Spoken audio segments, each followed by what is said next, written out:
그래서 주모임에 참여하는 것보다도 대면에서 참석하시는 것이 훨씬 낫고요. 그리고 주모임에 참석을 줌으로 참석하시는 경우에는 여러분께서 자세를 좀 특별하게 하셔야 되겠죠. 여러분께서 꼭 지키셔야 될 말씀 지키셔야 될 것이 하나 있죠. 알으셔야 될 것이요. 말씀을 들으실 때 말씀하는 자가 누가 말하냐고 이렇게 생각을 하시는데 실제는 안 그렇다 할지라도 여러분은 저를 통해서 주시는 말씀이라고 생각을 하고 그리스도의 말씀이라고 생각을 하셔야 됩니다. 이게 실제일 수도 있어요. 여러분은 저를 보면서 말씀을 듣기 때문에 목사님의 말씀을 증거한다고 이렇게 생각할 가능성이 있겠지만 그러나 실제로 여러분은 어떻게 받아들이셔야 되냐면 그 말씀을 그리스도께서 내게 직접 하시는 말씀이라고 생각을 하는 것이 여러분에게 유익하죠. 그것은 제가 진리에서 벗어나지 않은 범위의 말씀을 했을 경우입니다. 만일 제가 진리에서 벗어난 말씀을 하게 됐을 경우에는 그때는 의심해봐도 되는 문제지만 그렇지 않다면 그리스도께서 내게 직접 말씀하시는구나 라고 생각을 하고 직접 듣는 것이 상당히 중요하겠죠. 그렇지 않으면 말씀이 여러분에게 전혀 유익하지가 않습니다. 그리고 삶으로 받아들여지지도 않게 되는 거죠. 삶으로 받아들여져야 됩니다. 말씀은요. 여러분 귀로 듣지만 결국 여러분 가슴으로 받아야 되는 것이죠. 가슴으로 받지 않으면 말씀이 자기 안에 남아있지 않게 되는 거죠. 단지 지금까지 내가 어떻게 살았든지 간에 오늘 모임에 참여를 해서 내가 삶으로 이 말씀을 받겠다 그래서 되는 일은 아니고요. 온 삶이 그분 중심으로 돼 있어야 되는 거죠. 온 삶이 그분 중심으로 사라지지 않으면 말씀은 거의 여러분에게 아무런 의미가 없습니다. 그분의 말씀이 아니죠. 단지 여러분은 참여하는 것뿐이죠. 듣고 잊어버리고 자기의 삶 가운데 살아갈 때는 여전히 자기가 살아가고 그러니까 전혀 유익이 없죠. 로이드 존스 목사님이 이런 말씀을 하신 적이 있어요.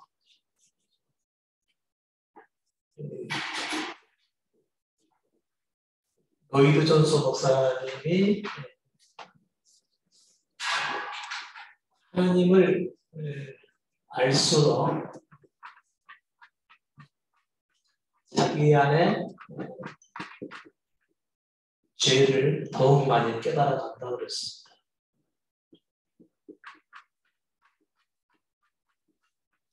하나님을 알아가면 알아갈수록 자기 안에서 죄를 많이 본다는 것이죠. 여러분 이게 굉장히 중요합니다. 그러니까 하나님을 믿은 지 오래되신 분들은 자기 안에서 뭘 많이 봐야 되는 거죠? 죄를 많이 봐야 되는 거죠. 죄를 많이 본 사람들이 견고하십니다. 자기를 낮추게 돼 있습니다. 그러니까 여러분이 자기를 낮추지 못한다. 다시 말하면 여전히 여러분의 힘과 능력이나 또 여러분의 지혜나 또 열심이나 이런 것을 다 내려놓지 못하고 살아간다면 여러분 안에서 그만큼 죄를 보지 못했기 때문에 그런 겁니다. 죄를 보지 못한 사람은 자기 의지대로 살고자 하는 경향이 강하거든요. 그러니까 다른 사람의 말을 있는 그대로 받아들여주거나 용납해주거나 이런 부분들이 아주 부족하고요. 그리고 자기 뜻대로 뭔가 되지 않으면은 곧바로 화를 내기도 하고요.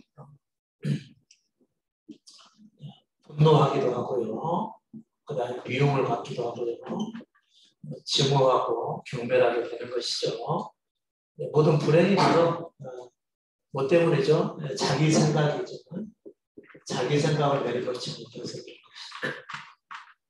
자기 생각에 아무런 문제가 없다라고 여기시는 분들은 자신의 속에서 죄를 보지 못했기 때문에 그런 것입니다. 일반적으로 교회에서 나가서 신앙생활 하시는 분들은 어디다가 초점을 맞추는 거죠? 어떻게 하면 내 힘과 열심으로 하나님을 더욱더 영화롭게 할까를 생각하는 거죠. 행위에가 초점이 맞춰져 있는 거죠. 행위에 초점이 맞춰져 있다는 얘기는 지금 자기 안에 죄를 보지 못했기 때문에 그렇다는 것이죠. 그것을 오늘 율법적 삶이라고 얘기를 하는 것이죠. 거의 대부분의 믿음은 거의 다 믿음 생활이 아니라 율법적 삶이라고 얘기를 하는 것이죠. 행위로서는 하나님 앞에 나갈 길이 없지요. 자기 생각이 얼마나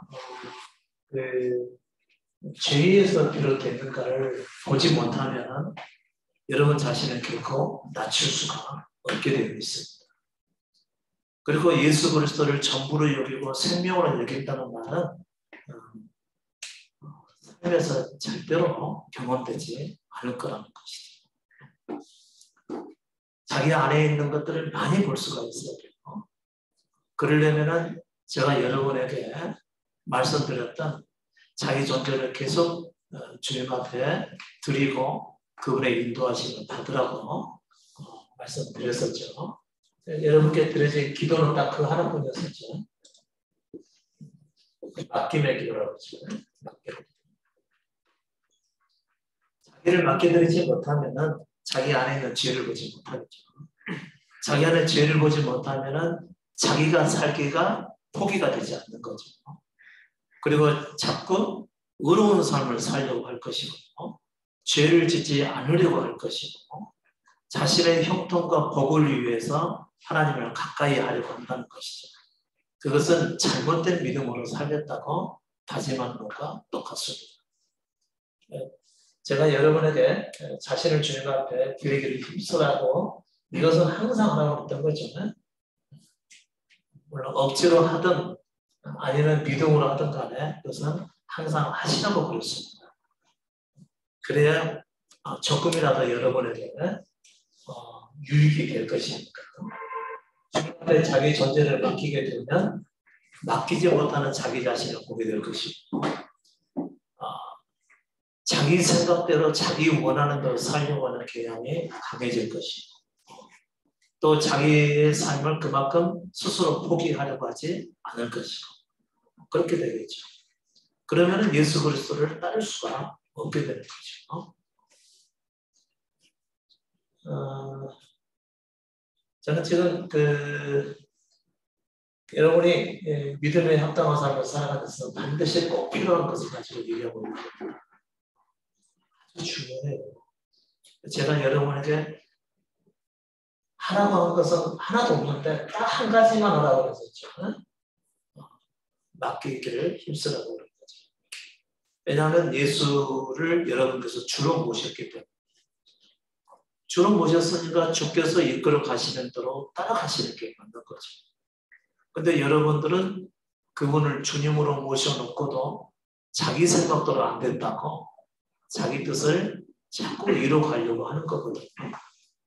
여러분 자꾸 잊으셔야만 하는 겁니다. 자기를 잃으셔야만 되는 거죠. 일반 교회에서는 무슨 꿈과 비전도 없느냐 그런 얘기를 하죠. 비전이나 꿈이나 비슷한 얘기잖아요. 이거 가지시면 안 됩니다. 여러분이 가져야 될 꿈과 비전은 오직 거듭남 하나뿐입니다.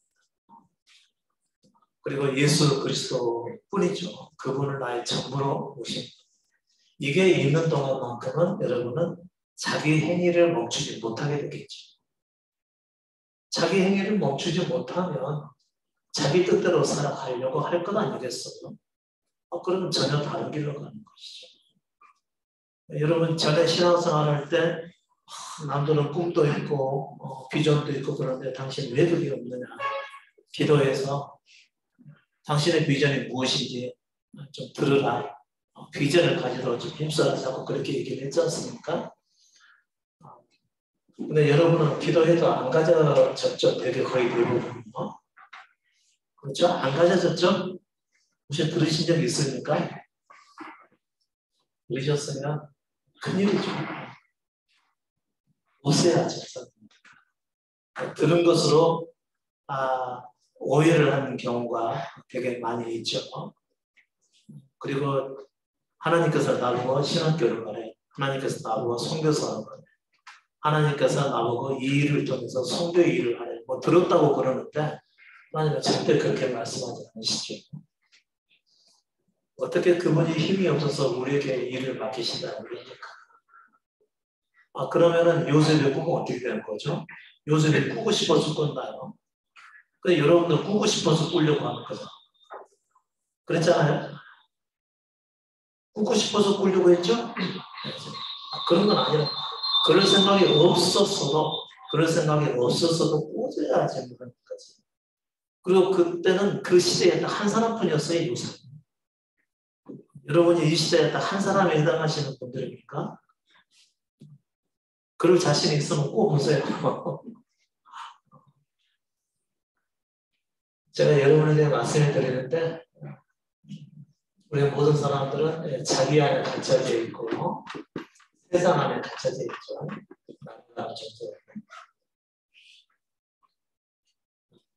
각자를 하나님께서 사랑하시기는 하시는데 여러분의 자신에 있는 그대로 사랑하시는 것 결코 아닙니다. 여러분의 구원을 위해서 사랑하시는 것이지 여러분과 상관없이 그분의 뜻 안에서 사랑하시는 것이지 여러분의 뭔가 좀 달라서 사랑하시는 것이 결코 아니라는 것이죠. 제가 아침에도 글을 하나 써드렸는데 제가 고등학교 때 굉장히 친했던 친구가 하나 있었습니다. 근데 최근에 혹이 나가지고 서울대 병원에서 진단 결과 암으로 판명이 됐죠. 그래서 혹 제거 수술을 이제 암 제거 수술을 받고 나서 항암 치료를 끝내고 이제 다시 광주로 내려오면서 이번 주에 저거 잠깐 이렇게 카톡으로 몇 번 나눈 적이 있었어요. 워낙 고등학교 때 친구니까 40년이 좀 넘었잖아요. 그 이후에도 뭐 만난 적이 있긴 하니까 본 적은 있어서 뭐 가끔이었었죠. 근데 뭐 충분하게 뭐 대화를 나눴다거나 그 뒤로는 뭐 친구로 지냈다거나 그런 적은 없습니다. 그래서 이제 하도 오랜만이니까 입원해 있는 동안에 내려가면 연락 한번 하겠다고 해서 저를 이제 만나자고 약속을 금요일 날 잡았었거든요. 그러니까 오늘 토요일인가 어제네요. 근데 금요일 날 새벽에 갑자기 전화가 왔어요.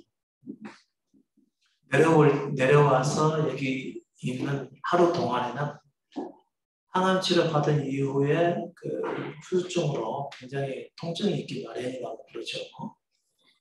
근데 본인은 통증이 없었고요.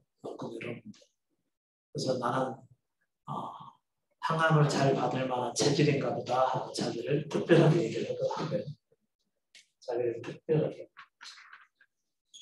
여러 사람들의 염려와 기도 덕분에 항암치료 무사히 마치고 내려가서 우리가 만나자 그랬는데 갑자기 약속을 변경을 한 거예요.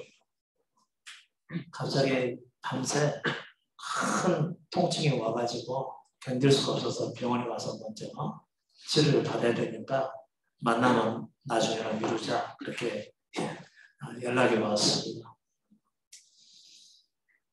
뭘 얘기를 하려고 그러냐면요. 사람들은 자기를 특별하게 생각한다는 것이죠.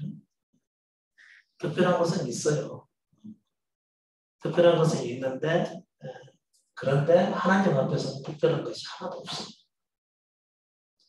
특별히 하나님이 뭐 나를 사랑하신다거나 이런 것 없어요. 이제 여러분에게 이 복음을 들리게 한 것은 특별할 것도 없는 모든 사람들이 다 죄인인데 그 죄인 중에 한 사람이 나를 복음을 들린 것은 나를 구하기 위함이지 내게 무슨 특별한 부분이 있어서가 결코 아니라는 거죠. 여러분께서 여기 오셔가지고 십자가 복음을 듣게 되니까 나는 특별한 사람이야 라고 생각하시고 계신다고 한다면 빨리 지우셔야 되죠. 그 생각을. 특별할 것 하나도 없습니다. 자기를 특별한 사람으로 절대 생각해서는 안 돼요. 특별한 거 없어요. 다 똑같은 죄입니다. 단지 그분의 은혜로 이렇게 이런 말씀을 들리게 하시는 것뿐입니다. 그러니까 많이 숙죠. 우리는 당신은 사랑받기 위해 태어난 사람. 별다른 것도 없는데 다 그냥 죄인의 하나예요. 그렇지 않아요. 그 전제로는 그냥 죄인일 뿐이지 절대로 사랑받을 수 없는 존재입니다.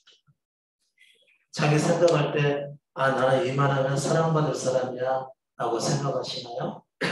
그런 분이 있으면 빨리 생각을 고치셔야 되는 거죠. 여러분들은 특별할 것 하나도 없는 사람들이죠. 그러니까 자기를 아무것도 아닌 자로 이렇게 보요. 우리가 뭘로 지음을 받았죠? 흙으로 지음을 받았죠. 흙은 제가 가치가 없다고 그랬습니다. 그 자체로는 무능하다고 제가 말씀드렸어요. 거기다가 또 뭐가 들어온 거죠? 부패죠. 여러분의 생명 가치가 이미 부패된 상태이기 때문에 하나님을 알지 못하는 것이죠.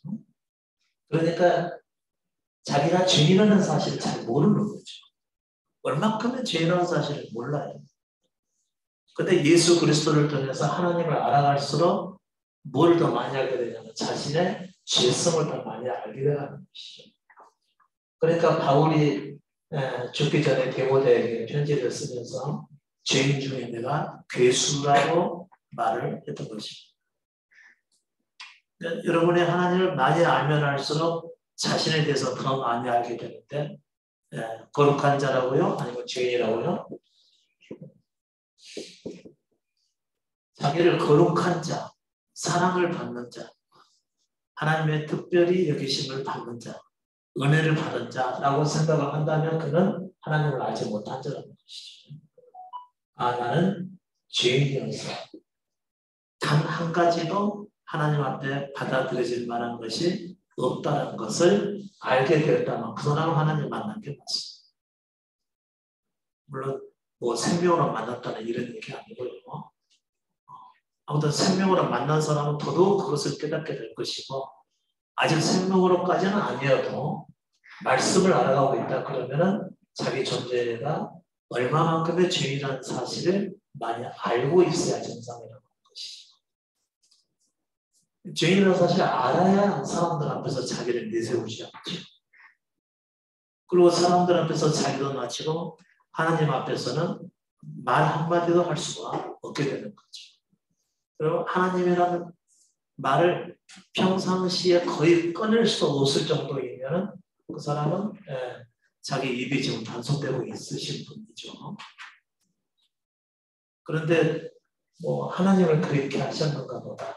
하나님의 은혜 주시려고 그런가 보다. 이런 분들은 하나님을 조금도 알지 못하시는 분들이죠. 다시 말하면 자신이 죄인이라는 사실을 아직 보지 못했다는 거예요. 경건함이 없는 것이죠. 하나님의 이름을 아무 때나 말하는 것입니다.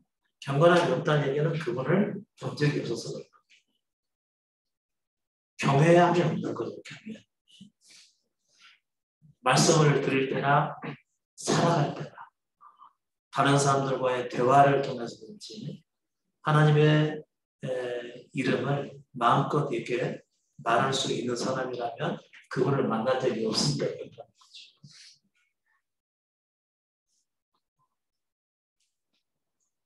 하나님을 알아가면 알아갈수록 여러분 자신이 죄인이라는 사실을 깨달아서 아무 말도 할 수 없는 상황이 되어야 그분을 더 많이 안다고 볼 수가 있는 거죠. 그러니까 이것만으로도 그 사람이 하나님과 친분이 있느냐 없느냐, 하나님을 아느냐 모르느냐, 말씀을 아느냐 모르느냐가 결정이 되는 것이죠. 그 사람의 말을 들어보면 알 수가 있는 것이죠. 평상시에 저하고 같이 자주 많은 시간을 보내신 분들은 하나님 왜 그걸 안 하는 걸로 잘 안 들을 걸요 아마. 이상하다. 말씀이 잘 안 나오지. 그럴 정도로. 말씀이 안 나온다는 생각이 들을 정도로 말을 잘 안 하죠. 꼭 기억하시기 바랍니다. 사람을 뭘로 판단하죠? 하나님을 아느냐 모르냐를 뭘로 판단하죠? 자신이 얼마만큼 죄인인가를 인식하고 있느냐 없느냐로 판단하는 것이죠. 하나님을 알면 알수록 우리는 그분의 이름을 부르지도 못하고 하늘을 우러러 보지 못하는 것이 맞죠. 세리와 같이 자신을 죄인으로 보기 때문에 대개는 자신의 죄인을 보지 못하기 때문에 죄인이라는 사실을 보지 못하니까 하나님의 은혜를 자꾸 구하게 되는 것이죠. 어떻게 보면은 일반적인 교회에서 하나님을 가장 모르는 사람들이 가장 적극적인 기도를 하죠. 그렇죠? 적극적인 기도. 저 부교자 시절에 부흥회가 있었는데 부흥회 때 어느 안수 집사님이 새벽기도에 나와가지고 앞에 와서 무릎을 꿇고 두 손을 들고 크게 그냥 떠나갈 정도로 기도를 하시더라고요. 그것은 하나님을 전혀 알지 못하기 때문에. 물론 이제 그런 일반적인 교회 안에서 하나님을 아시는 분들은 거의 없죠.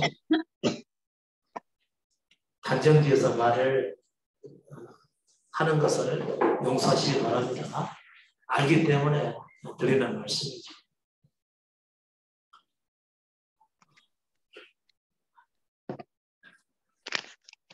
자, 믿음에 대해서 알고 하나님에 대해서 안다 그러면 자기 자신을 그만큼 죄인으로 보게 된 사람들인 거죠.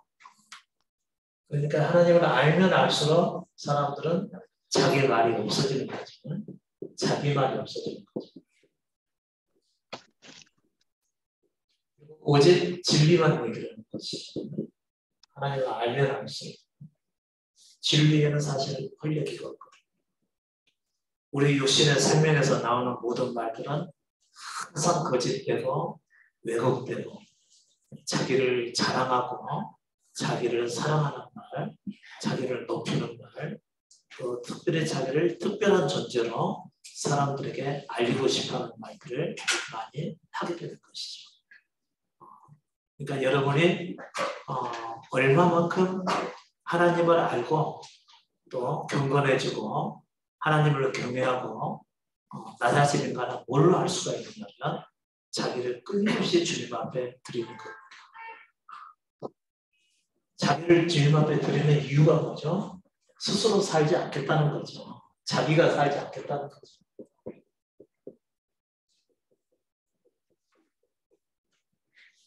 자기가 살지 않겠다는 거죠. 주님을 드리는 거죠. 쉽게 얘기하면 누군가하고 얘기를 하다가 서로 의견 충돌이 일어나서 말다툼을 하게 되었어요. 말다툼을 하게 됐는데 내 주장을 하고 싶지만 더 말을 못하고 그때 그 말하고 싶어하는 자기를 주님 앞에 드려버리는 것이죠. 그럼 말이 없어지죠. 왜냐하면 이 사람과의 대화를 계속 끌고 가고 싶은데 계속 끌고 가고 싶다는 얘기는 자기를 변명하고 자기 진심을 알아달라고 얘기하는 것이고 자기를 그 사람에게 보이고 싶어하고 그런 것이지 않겠어요? 그런 자기를 변명하고 싶어하는 것을 주님 앞에 드려버리는 것이죠. 얘기를 하다가 생각이 나요. 그러면 이 사람이 나를 오해하고 있다 하더라도 나중에 때가 되면 그분이 푸시든지 아니면 말든지 나는 주님이면 되니까 라고 생각하고 자기를 주님 앞에 드려버리는 것이. 자기가 산다는 의미는 뭐죠? 우리가 살면요 계속해서 우리는 우리 자신을 사랑하는 말을 하게 돼 있죠. 우리 자신을 사랑하게 되어 있어. 그 다음에 자신이 흠이 없는 사람이라는 것을 변명하게 되어 있어. 누군가 오해하게 되면 막 견딜 수 없어 하는 거죠. 그 이유는 뭐죠? 그만큼 옳게 살고 싶어 한다는 얘기입니다. 본인이 옳게 살고 싶어 한다는 얘기는 죄인이라는 사실을 알아서 그러는 거예요? 몰라서 그러는 거예요? 몰라서 그러는 거죠. 우리는 옳게 살 수가 없어요. 사랑 앞에서는 인정받기 위해서 어느 정도 살아갈 수는 있겠죠. 하나님 앞에서는 없다는 거죠. 하나님 앞에서는 아무리 옳게 살아도 그건 다 죄가 됩니다. 하나님을 떠나는 행위죠. 순수한 것이 거의 없죠. 여러분이 살고 있으면 계속해서 여러분은 자기를 사랑하는 삶을 살게 될 것이고, 그 다음에 왜 남들은 잘 되는데 나는 이러느냐고 불평을 하게 되겠죠. 그 다음에 다른 사람 탓을 하겠죠. 내가 이렇게 된 것은 당신 탓이라고 얘기하겠죠. 자기 잘못은 없는 거예요. 나는 그만큼 바르게 살려고 힘썼는데 너 때문에 이렇게 됐다라고 얘기를 하는 것이 다른 사람 탓을 하는 것이. 그러니까 항상 싸우지 않아요? 만나면서 싸우는 거죠. 우여충돌. 여러분, 때로는 우리가 아무런 잘못을 하지 않았어도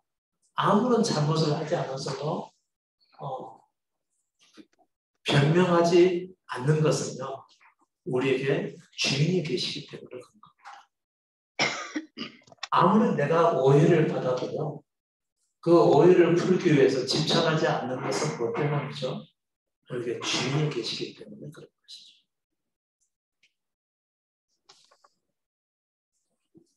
좀 얘기하고 나누다가 변명을 하다가 상대가 받아들여 줄 것 같지가 않으면 그때 자신을 주님 앞에 드리는 거죠.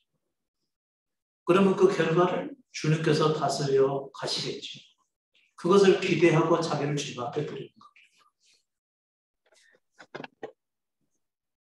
그때도 자기를 주님 앞에 맡겨드리는 것이죠. 그러니까 하루에 시작할 때에 자기를 주님 앞에 드렸으면 사실 그 다음에는 계속 하지 않아도 되죠. 왜냐하면 진심으로 드렸고 한번 그렇게 기도해서 진심으로 드렸으니까 하루 중에 일어나는 모든 일들은 누구의 일이라고 생각하면 되죠? 주님의 인도라고 생각하면 되죠. 주님의 인도를 받다가 자기가 살고자 하는 것들이 드러나잖아요. 자기를 사랑하거나 자기를 사랑하게 되면 누군가에게 좀 기대를 만족시켜 주려고 하고 또 내가 어떤 사람이라고 하는 것을 보여주고 싶어 하는 것이 자기 아니에요. 그걸 내려놔야 되는 거죠. 또 뭔가 잘 해놓고 나서 누군가에게 인정을 받고 싶어 할 것 아니겠어요? 잘했다라고. 인정받고 싶어 하지 않는 거죠. 그건 자기가 사는 것이니까. 그러면 주님 앞에 온전히 이렇게 맡겨놓고 나서 주의 인도하심에 따라서 살아가게 되는데 누군가의 대화와 삶을 통해서 내가 내 자신을 사랑하고 있는 것들이 드러난다는 거죠. 불평하고. 그럴 때마다 주님 앞에 넘겨보는 것이죠. 되게 우리는 뭐가 또 있죠? 염려가 있죠. 염려와 걱정이 있죠. 염려와 걱정이 있는 것은 주의 그리스도 되심을 인정하는 거예요? 인정하지 않는 거예요? 인정하지 않는 것이죠. 나는 내 인생을 전부 다 그분 앞에 맡겨드리고 그분을 주인으로 모셨으니까 내 삶이 어찌 되든 그분이 인도해 가실 것 아니겠어요? 근데 우리는 너무 지나치게 염려를 한다는 거죠. 염려한다는 얘기는 아직도 내 인생을 내가 사는 사람이라는 것이지. 혹시 직장생활 해보셨나요? 회사가 어려우면 누가 제일 걱정을 하죠? 사장님이 걱정하죠. 직원들이 회사 걱정 때문에 밥을 못 먹겠네. 그러면은 회사를 사랑하는 마음은 알겠는데 그것은 사장님이 먼저 할 일이죠. 본인이 그걸로 너무 밥을 못 먹을 정도로 고통받을 상황은 아니죠. 혹시 이제 월급 못 받을까 봐 걱정하는 것은 있을 수 있습니다.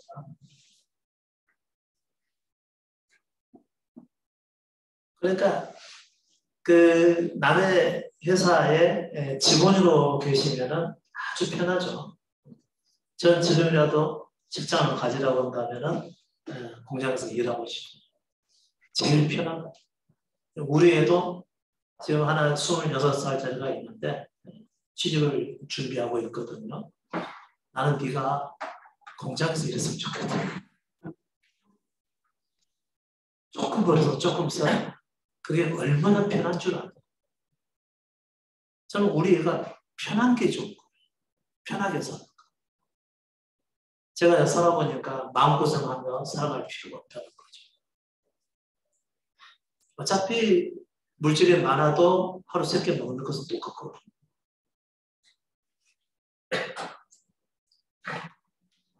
얼마나 편한지 몰라요. 왜? 본인이 뭔가 알아서 해야 될 일이 거의 없거든요. 하라는 것만 하고 주는 것만 받으면 되는 것이죠. 제일 편한 것이죠. 저는 다시 태어나도 그랬어요. 예전에도 아마 그랬을 거예요. 아마 대치동에서 말씀 전할 때도. 제가 다시 태어나면 공장에서 일하고 싶어. 편안한 회사가 되는 그런 공장. 그러니까 자기를 주님 앞에 드린 사람은 편해야 정상이야. 근데 왜 본인이 알아서 염려를 하냐? 왜 본인이 걱정을 하냐? 그리고 자기 눈에 보이는 게 자기 마음에 안 들면 그것 때문에 말이 많아지는 거죠. 그것 때문에 불평하고 서로 탓서하고.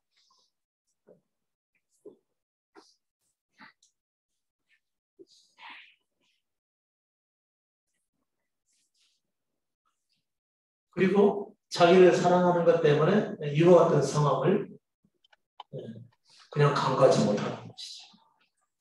자기를 사랑합니까? 이런 상황이 딱 찾아오게 되면은 벌써 심장이 막 두근거리죠. 내일은 어떻게 될지 몰라서 오늘을 굉장히 초조하게 살아가는 것이죠.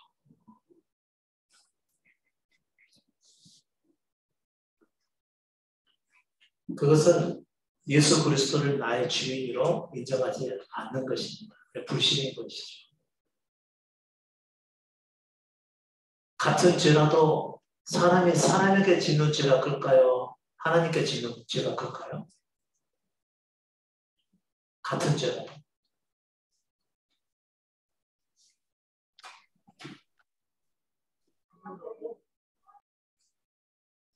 왜 대답을 안 하세요?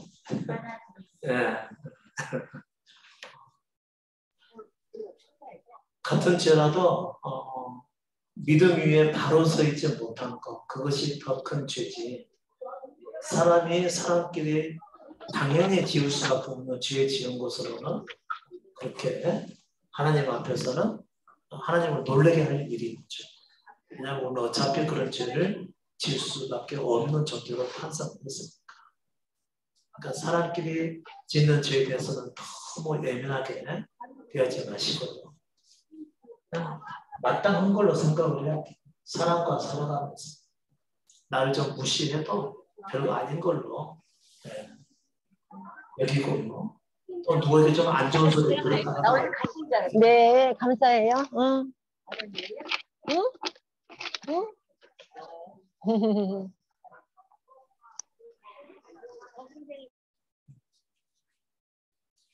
그 다음에 누군가 나를 오해를 한다 하더라도 굳이 변명하려고 하지 않아요. 왜냐하면 내게는 주님이 계시니까. 굳이 내가 내 자신을 변변해서 나의 결벽을 주장한다 하더라도 잘 받아들여지지도 않을 뿐만 아니라 또 한다고 해도 또 그렇게 완전히 인정하는 사람도 그렇게 많지는 않아요. 해소가 안 되는 거죠. 그러나 주님께 맡겨버리게 되면은 의외로 좋은 결과를 많이 보게 됩니다. 제가 살아오면서 충분히 느낀 것이죠. 누군가 만나서 이런 말을 딱 한 번 해주고 싶어도 해주고 싶어도 안 할 경우가 많죠. 어떨 때는 말하지 않는 것이 훨씬 더 많은 말을 하게 되는 경우가 있습니다. 꼭 누군가에게 아이고 안 되겠다. 저 사람한테 꼭 이 말을 해줘야 되겠다. 라고 생각을 하고요. 아주 작심하고 그 사람 만나서 대면하려고 그러는데 꼭 그러지 않아도 돼요. 사람은 말해도 모를 때가 많고 말하지 않으면 그 사람이 어차피 내가 알았던 것처럼 그 사람도 언젠가는 알 때가 있는 것이죠. 내가 반드시 알려줘야지만이 그 사람에게 그 사람이 들을 거라는 생각은 하지 마시라는 거죠. 우리는 주님이 계시다는 거죠. 그러니까 주님께 맡겨드리고 내가 내 자신의 삶을 보호하고 그 다음에 내 자신을 사랑해서 잘 되기를 원하는 마음을 가졌다. 그거 다 내려놓는 것이죠. 아마 이것을 알고 행하시면은 여러분의 삶이 상당히 밋밋해져 버릴 거예요. 재미가 없어져 버릴지도 몰라요. 대신에 온 마음은 주님을 더욱 향하게 됩니다. 그리고 자기에 대해서 더욱 예민해지게 되는 거죠. 자기에 대해서 예민해서 육신에 속한 자기 모습을 많이 보게 되는 겁니다. 많이 보게 돼서 자신의 죄를 많이 보게 될 만큼 그 사람은 낮아지게 되는 것이죠. 이게 여러분의 삶이 지금 뭐 1년 지나고 2년 지나고 될 일이 아니고 속히 될 일들이에요. 이것들이. 아 그렇구나 하고 마음에 받아들이고 실제 이 말씀 안에서 살아가게 되면 뭐 하루가 멀다 하고 여러분의 삶은 자기 속에서 죄를 보고 경건해지고 낮아지고 겸손해지고 또 자기 십자가를 향해서 살아갈 수가 있게 될 것이라는 거죠. 근데 이런 말씀을 듣고도 진보가 생기지 않으면 여러분이 잘못하고 있는 겁니다. 아주 잘못하고 있는 겁니다.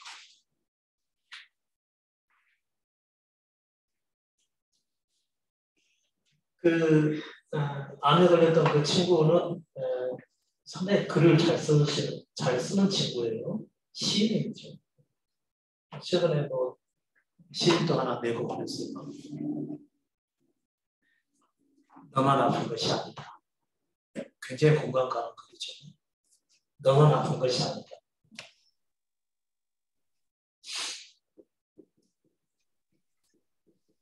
너만 아픈 게 아니다. 나도 그렇다. 모든 사람이 다 그런 거예요. 이미 있는 거죠, 이것은. 이미 있는 것인데 젊어서는 잘 모르고 살다가 나이 먹어서 그런 일들을 많이 당하다 보니까 아 인생은 아픈 거구나 이걸 그것을 이제 시로 써가지고 책을 냈는데 이 친구가 이제 갑자기 이제 암으로 판명이 되니까 눈앞이 컴컴했겠죠. 그렇게 하다가 하한가에 딱 봤는데 의외로 괜찮거든. 그러니까 나를 염려해주고 나를 위해서 기도해주는 사람들이 있으니까 그 덕분으로 내가 이런가 보다 하고 순간 자기를 특별하게 생각하는 것이죠. 전 듣고 아플 수도 있고 안 아플 수도 있는 것인데 그리고 아픈 것이 정상이라면 아파야 정상인 건데 그것 때문에 감사한다면 조금 더 있어봐야지 하고 또 하루도 안 지나서 그런 일이 벌어지게 된 거죠. 근데 당장 아프니까 눈앞이 캄캄했겠죠. 자기를 특별하게 알았던 그 모든 생각이 무너져버린 거죠. 무너져버린 거죠. 그러니까 제가 이것을 가지고 여러분에게 말씀을 드리는데 여러분 자기를 특별한 존재로 생각하지 마십시오. 여러분 특별하지 않습니다. 그냥 죄인이에요. 그 다음에 인생은 자기 생각대로 진행되지 않습니다. 그러니까 자기 생각을 내려놓으시는 거죠. 자기 생각대로 사라지지 않아요. 자기 생각대로 사라진 사람은 더 이상 희망이 없는 사람. 자기 생각대로 다 된 사람은 희망이 없는 사람. 하나님과 관련해서 그는 희망이 없는 사람. 이미 그는 버려진 자입니다. 자기 생각대로 살기 위해서 아주 온갖 악을 행했을 가능성이 대단히 높죠. 본래 인생은 자기 생각대로 안 사라지는 것이 정상이죠. 그래서 제가 여러분에게 자주 써드리기를 인생은 사는 게 아니라 사라지는 겁니다 라고 말씀드렸습니다. 인생은 사라지는 겁니다. 사라지는 겁니다. 누군가에 의해서 사라지는 겁니다. 내가 잘 살려고 해서 사는 게 아니라는 거죠. 그러니까 하루가 지나고 나면은 전혀 생각지 못한 일이 생겨나기도 하고요. 뜻밖의 반전이 일어나기도 하고, 좋은 일을 기대를 했었는데 나쁜 일이 갑자기 찾아오기도 하고 이렇게 된다는 것이죠. 그러니까 자기 생각을 내려놓으라는 거죠. 자기 생각대로 안 되니까 내려놓으라고. 더더구나 예수 그리스도를 자신의 주인으로 모셨으면 나는 내 인생에 대해서 더 이상 생각할 필요가 없는 거죠. 주께서 이끄신 대로 그냥 가기만 하면 돼요. 잘 되든 못 되든. 그러나 그 잘 안 되는 상황을 통해서 그분께서는 우리를 영원한 곳으로 인도해 가시죠. 그 사실을 분명하게 하시고, 우리 생각대로 우리 뜻대로 진행되지 않아야 정상인 것이고, 그러니까 내가 원하는 대로 사라지지 않는다고 너무 그것 때문에 침체될 필요가 없다는 것이죠. 최근에 우리 그 주모임을 외국에서 들으신 분이 한 분 계시죠. 며칠 전에 목사님한테 이제 제게 문자를 해가지고 너무 힘들어서 죽겠다고, 너무 힘들다는 거죠. 그 사람은 삶에 굉장히 코너에 지금 몰려있는 상황이죠. 결혼은 했는데 이제 뭐 이혼하게 됐고, 자녀들이 있는데 그 자녀들을 본인이 길러야 되고, 근데 마침 또 이제 다행인 것은 어머님이 가까이 계셔서 애들을 조금 돌보는데 도와주시죠. 그리고 그 외 시간 업무도 애들은 자신이 돌봐야 되는 그런 상황이죠. 근데 일하면서 애들을 돌보고 교육을 시키고 이런 과정들이 힘들게 느껴질 것이죠. 여러분, 누가 세상에 태어나서 행복한 삶을 꿈꾸지 않는 사람이 어디 있겠습니까? 그 사람이 그 힘든 과정의 삶을 살아가면서 무슨 생각을 했겠어요? 내가 원했던 것은 이런 삶이 아니다라고 생각했겠죠. 내가 원하는 것은 이런 삶이 아니다. 그러니까 자기 생각에 아직 내려놓은 거예요? 붙들고 있는 거예요? 붙들어 놓은 거죠. 붙들고 있으니까 남들이 볼 때는 덜 힘들어 보이는 것도 본인은 엄청나게 큰 무게로 느껴지는 겁니다. 그러니까 너무 견딜 수 없으니까 저한테 문자를 해가지고 너무 힘들어요. 너무. 제가 그랬죠. 세상에 죽고 싶지 않은 사람은 한 사람도 없죠. 다 죽고 싶어. 근데 감추고 살아갈 뿐이에요. 그리고 희망을 가지고 살아갈 뿐이기 때문에 그게 표현이 되지 않는 것 뿐이지 다 그렇게 살고 있다고. 왜 그럴까요? 죄인의 삶이니까. 여러분, 지옥이 어디 있을까요? 지금 여러분이 살고 있는 것이죠. 단지 그분의 은혜로 가끔씩 그분께서 위로도 해주시고 좋은 일도 만나게 해주시고 뭐 이런 상황들이 있으니까 그나마 좀 나은 것이지, 실제로 죄인이 살아가는 것이 어둠이죠. 흑암의 삶. 여러분 삶을 주변을 보십시오. 모두가 다 이기적인 사람들 뿐이고 그 이기적인 사람들과 엎치락 뒤치락 하면서 살으시는데 그것이 천국이겠어요? 그래도 하나님께서 하나님의 나라를 우리에게 주시기를 원하시는 것이죠. 인생은 다 그렇게 되어 있습니다. 인생의 80이라도 수고와 슬픔뿐이라고 그러죠. 자기 생각을 주장하고 자기 원하는 것을 내려놓지 않은 이상은요, 행복이라고 하는 것은 절대로 없습니다. 다 내려놓고 살아가는 것이죠.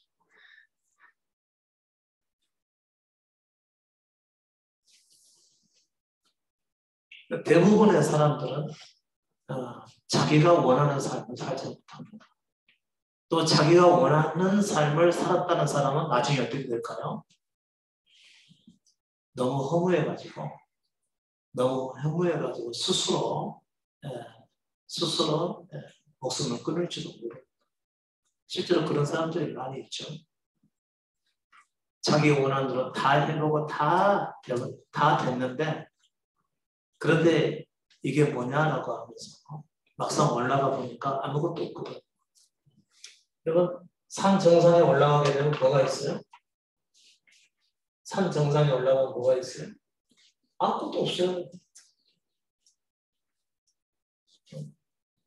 세상에서 가장 높은 산을 올라야 되겠다고 에베레스트 산에 딱 올라가 있잖아요. 여기서 보면 아무것도 없어요. 여기는 아무것도 없어요. 모든 좋은 곳은 다 어디가 있죠? 다 밑에가 있어요. 채소나 과일이나 사람들이나 그 사람들과의 삶이나 함께 섞여서 살아가는 그 사회가 있죠. 모든 좋은 곳은 다 여기가 있어요. 여기는 아무것도 없어요. 굉장히 외로운 곳이죠.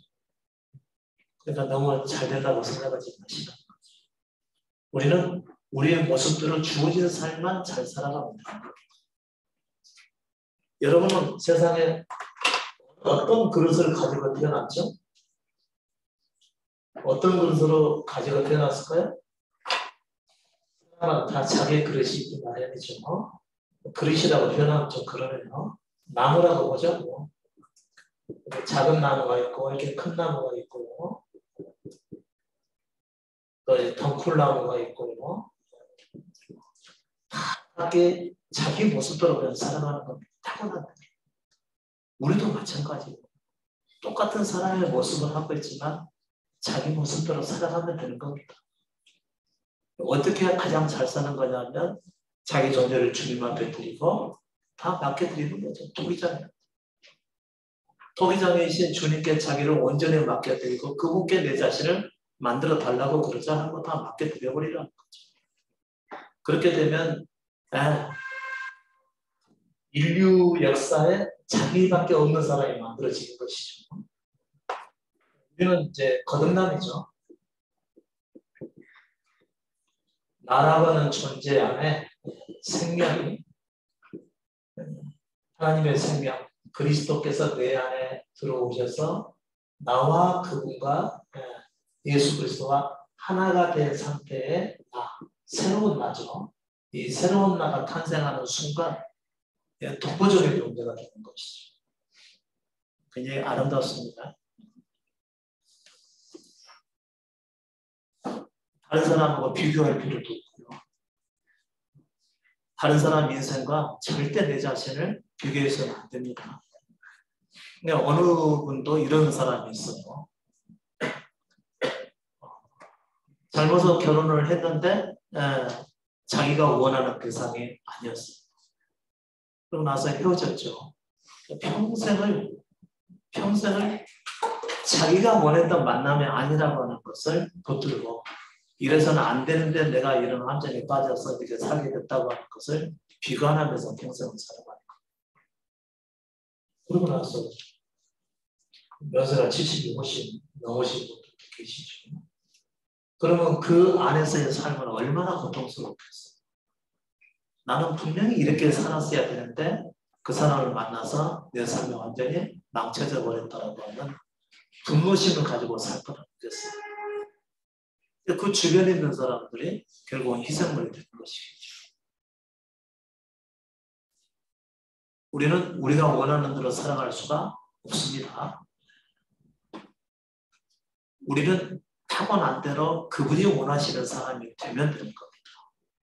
그래서 제가 여러분에게 기도하라고 그럴 때 주님이 원하는 사람이 원하시는 사람으로 만들어 주옵소서라고 그렇게 기도하라고 했던 것이죠.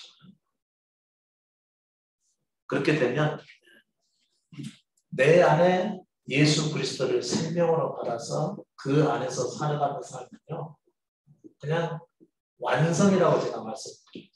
그래서 제가 이걸 창조의 완성이라고 하는 거죠. 창조의 완성은 내 안에서 이루어지는 겁니다.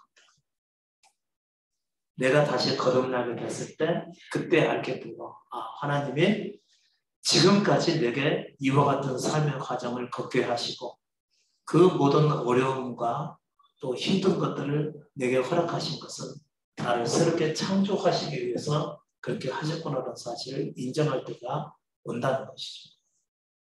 그러고 나서 실제로 거듭나게 되잖아요. 그래서 생명싸움에서 거듭나게 되면 더 이상 이룰 것이 없는 상태가 되는 거죠. 이런 사람만이 새 노래를 부르게 되는 거죠. 찬송가 새 곡을 갖다 부르라는 얘기가 아니고 이때만이 자기 존재가 완전히 변화된 상태에서 노래를 부르는 이거 새 찬양이라고 하는 것입니다. 그 노래를 배우려면 그리스도의 말씀을 따르셔야 되겠죠. 이 말씀이죠. 매일 자기 존재를 주님 앞에 온전히 드리고 그분의 인도하심을 따라가시라고.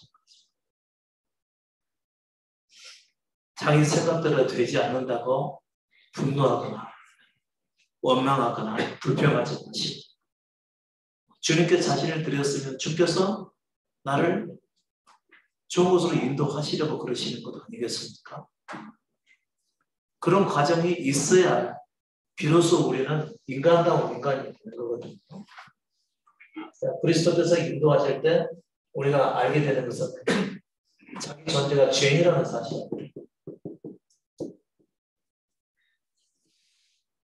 죄인이라는 사실을 알기 때문에 행위로서 자기를 바르게 하려고 하지 않는다는 거죠. 자기를 바르게 행하려고 하지 않는다는 거죠. 그렇다고 해서 또 아무렇게나 행하려고 하지도 않는 것이죠. 그냥 자기 모습대로 살아가는 거죠.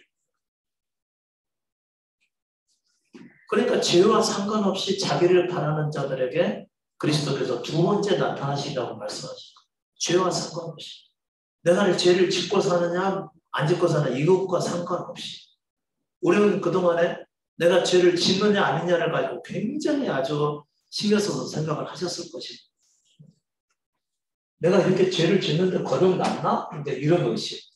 아니다. 그리스도께서 십자가에서 다 이루셨으니까 비록 내가 죄를 짓는다 하더라도 이건 다 용서하는 것이다. 그 자체에서 어떤 이론들이 나타나가지고 서로 파가 생기고 그러지 않습니까?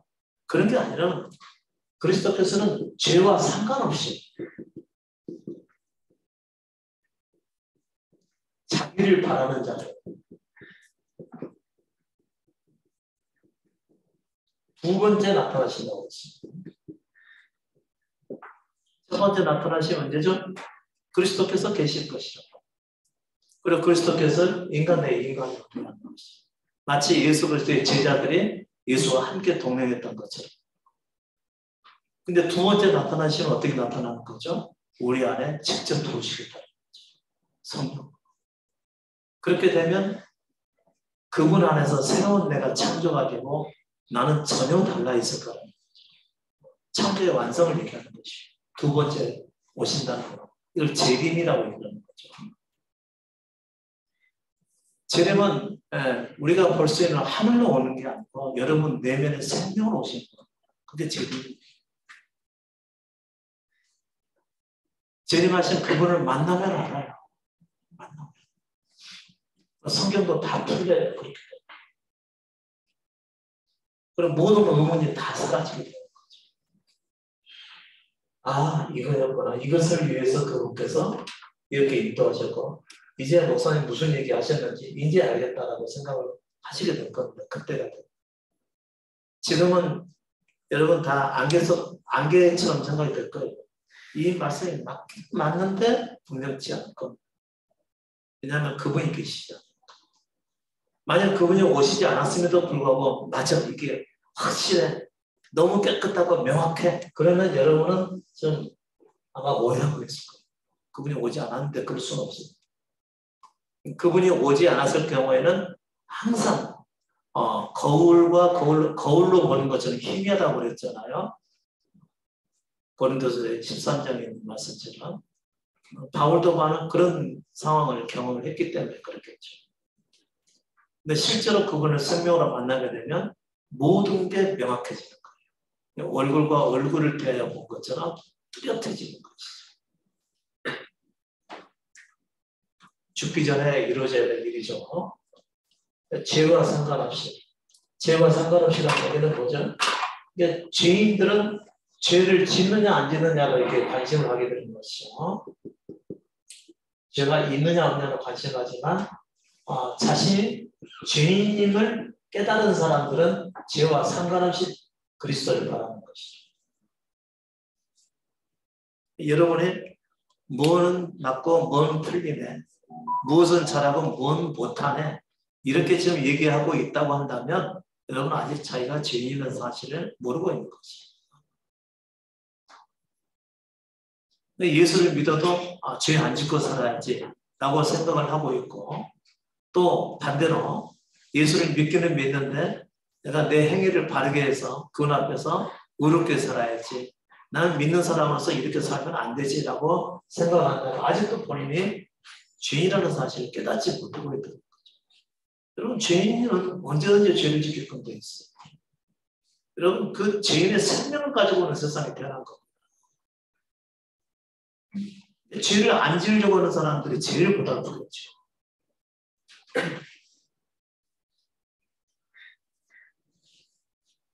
목사님이 고달플까요? 일반 성도님들이 고달플까요? 복음을 모르다면? 목사님도 훨씬 고달프죠. 항상 원칙대로 살아야 돼요. 항상 남의 본대로 살아야 돼요. 스님이 힘드시겠어요? 절의 신도들이 힘들겠어요? 스님들이 힘들지. 그것도 큰 스님들. 많은 사람들의 기대에 부응을 해야 되니까. 본래 자신을 죄인으로 판세하는 건데 얼마나 고달프겠어요.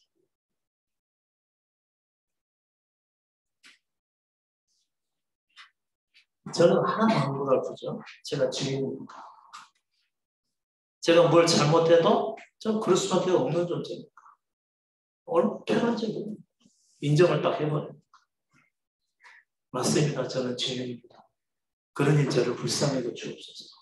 이 긍휼을 통해서 구원을 얻게 되는 것이지, 뭔가 잘해보려고 한다고 하는 것은 아주 잘못된 삶이 되는 것이죠.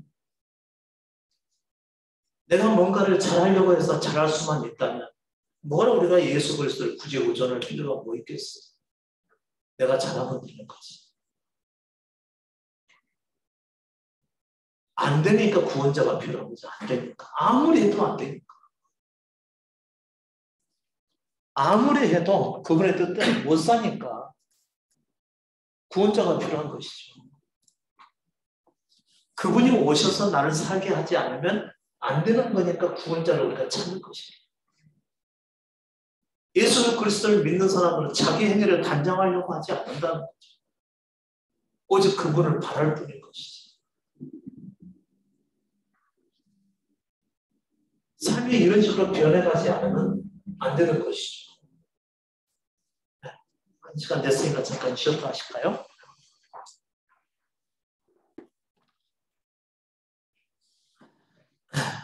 이사야 66장 말씀 한번 찾아보시고요. 이사야 66장 말씀 보면 이런 말씀이 나와 있어요. 여호와께서 이같이 말씀하시되 하늘은 나의 보좌요 땅은 나의 발등상이니 너희가 나를 위하여 무슨 집을 지을고 나의 안식할 처소가 어디 있느냐 했습니다. 하늘과 땅,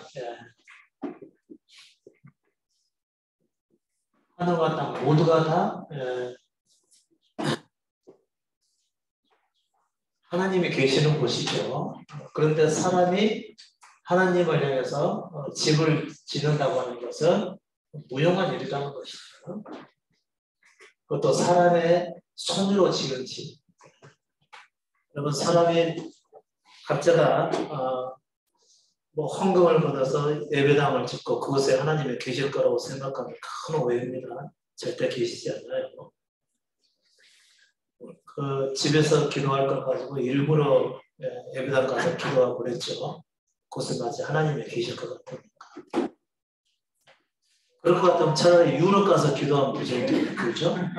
유럽에 가면요, 훨씬 더 하늘나라처럼 생겼어요. 예배당이. 그럼 또 기도 응답이 더 잘 될 텐데. 사람이 자기 손으로 하나님의 머물 곳에 있는 성전을 지을 수 없는 건 하나님은 전체가 다 그분의 계시는 곳이니까.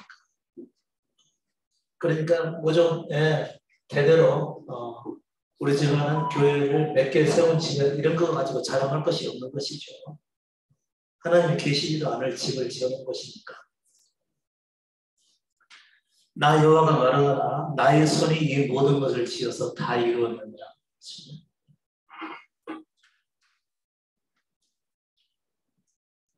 여러분 굉장히 충격적인 말씀을 들리지 않나요? 나의 손이 이 모든 것을 지어서 다 이루었느니라. 그러니 너희가 나를 위해서 무슨 집을 지을 수가 있겠느냐 그런 얘기죠. 그러니까 사람의 노력이 아무런 의미가 없다는 거죠. 인간의 노력이. 인간의 예술이나 노력이나 헌신. 그 다음에 인간의 예배조차도 마찬가지죠.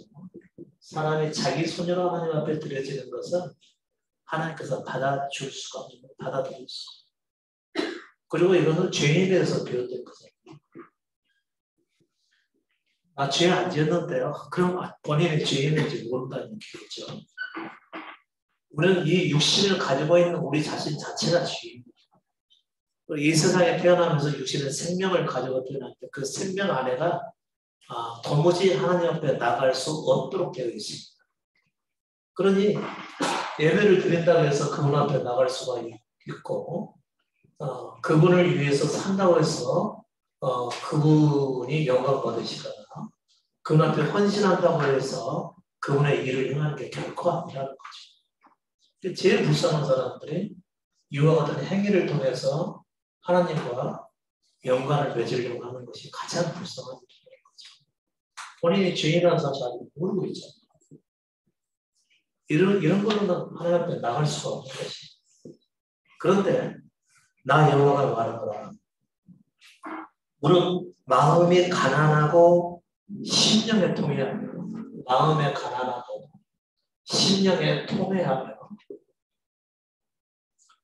언제 통해하게 되죠?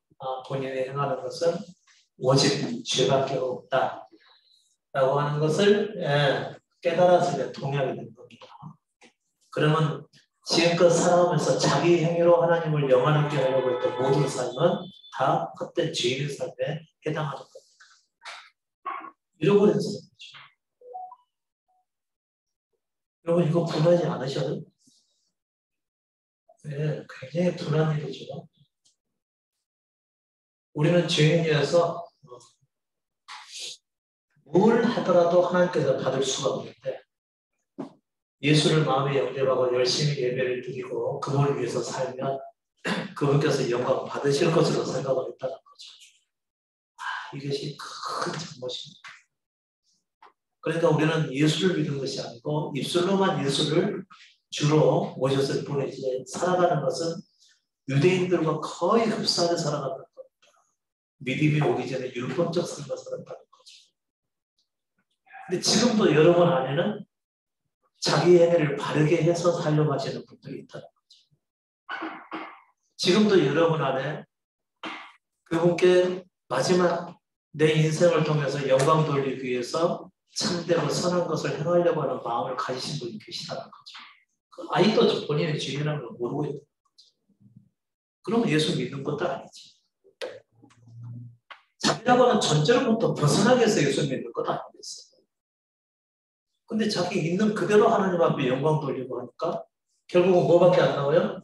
돌아보세요. 다 죄밖에 안 나와요. 여러분의 살아가는 거죠. 저도 20대 때 어려서부터 교회를 다니고 그때는 몰라서 믿었습니다. 그리고 20대 이제 군에 가가지고 거기서부터 신앙생활을 제대로 시작을 한 셈이니까. 그때서부터 지금까지 그 십자가 경험하기 전까지의 삶을 쭉 살아오면서 나는 굉장히 거룩하게 살기를 힘썼고요. 오직 예수, 그분께 대한 충성과 영광 돌리게 하는 삶을 살기를 굉장히 힘쓰면서 살아왔었죠. 나름대로. 근데 지금 와서 어느 날 앨범을 딱 열어보는데 그 옛날 한 가닥 한 가닥 찍어진 사진들이 좀 있더라고요. 많이 찍진 않았지. 부끄러운 거죠. 부끄러워. 잘해보려고 했었는데 그게 결과가 그렇게 좋지 않았었죠. 은혜받게 하려고 열심히 신앙생활을 했었는데 그게 그렇게 내 말만 했었던 것이지 제 자신이 어떻게 보이느냐에 거기에 관심이 있었고 제가 어떤 목사가 돼서 앞으로 목회를 할 것인가 거기에 관심을 갖고 있었지 한 번도 그분의 뜻에 따라서 해본 적은 없었던 겁니다. 얼마나 부끄러웠겠어요. 앞에서 찬양 인도하는데 제가 뭐 찬양하면서 사람들에게 은혜받게 하겠다고 많이 준비하고 컴퓨터 짜고 그래서 잘 연결하고 어떤 때는 빠르게 어떤 때는 약하게 어떤 때는 느리게 어떤 때는 묵상하고 어떤 때는 뭐 손들고 찬양 이렇게 막 하려고 얼마나 부끄러운 일이에요. 그게. 우리는 그분이 주시는 제가 어떻게 해보다 소원 비쳐가지고 막 찢어버렸어요. 물론 이제 그런 걸 몰랐던 건 아니고 다 알았었죠. 알았었는데 아니 갑자기 눈앞에 탁 나타나서 눈에 보이니까 막 생각이 나잖아. 근데 그때 시절에 막 생각이 나니까 부끄러워서 못 견디겠어요. 거의 다 찢어버려 놨더니 100일 사진밖에 안 남고.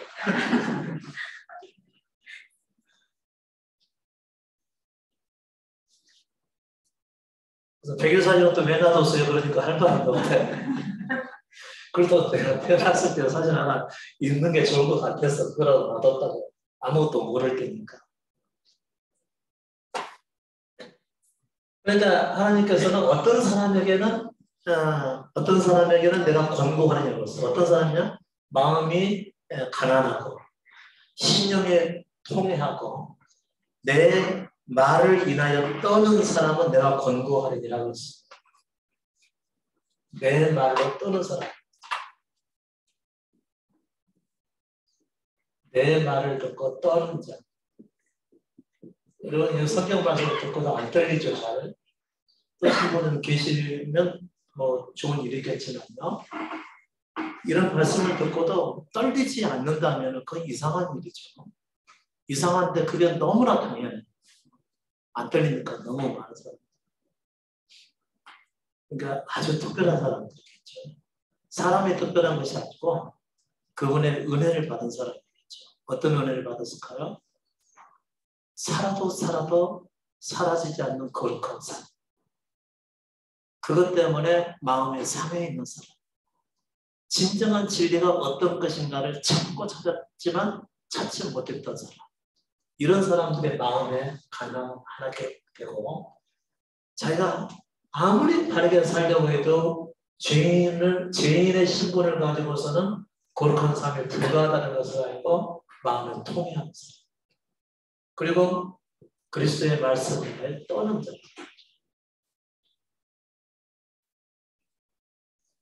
저는 어떤 때 떠났냐면요. 아무든지 나를 따라오려고 하면 자기를 부인하고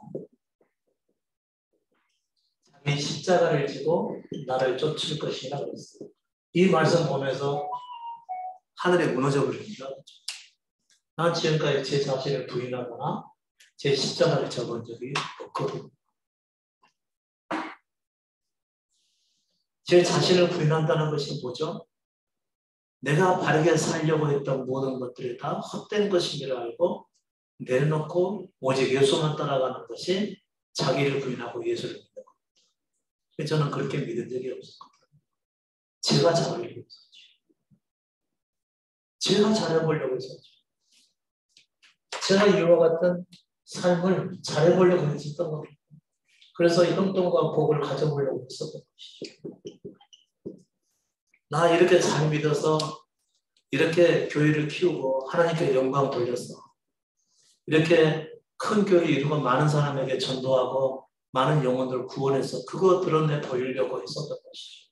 근데 이 말씀 앞에서 안 떨리겠어요? 평생 살아온 게 거짓되게 살아왔는데 이 말씀 보면서 가슴이 안 쳐지겠어요? 굉장히 두려운 일이죠. 거기다가 하나님이 제 안에 계시지가 않는데 계시는 것으로 인정을 하고 하나님의 말씀이라고 하면서 말씀을 전해왔어요. 근데 사실 그 말씀 전하기 위해서 저는 밤새 설교 준비하고 있거든요. 근데 전할 때는 하나님의 말씀이라고 전했어요. 그게 제 말이죠. 어떻게 하나님의 말씀이에요. 그런 것을 제가 1, 2년 했겠습니다. 그러니 얼마나 두렵고 떨리는 더 이상 목회를 할 수가 없어요. 말씀을 전할 수가 없어요. 할 수가 없죠. 이것을 알고서. 전혀 다른 얘기잖아요. 죄인이 거룩하게 살려고 하는 것과 거룩하게 살려고 하는 그 자기를 부인하고 자기를 죽은 자로 여기고 그리스도를 따라가야 되는 거예요. 완전히 다른 얘기잖아요. 내가 이제까지 뭐하고 살아왔지라는 생각이 딱 듭니다. 그러고 나서 뭐 밭에 감추인 보하니 그 다음에 천국 비유에서 뭐 길가에 뿌려지고 돌밭에 뿌려지고 가시떨기에 뿌려지고 뭐 좋은 밭에 뿌렸다는 이 말씀들이 다 이해가 되기 시작합니다.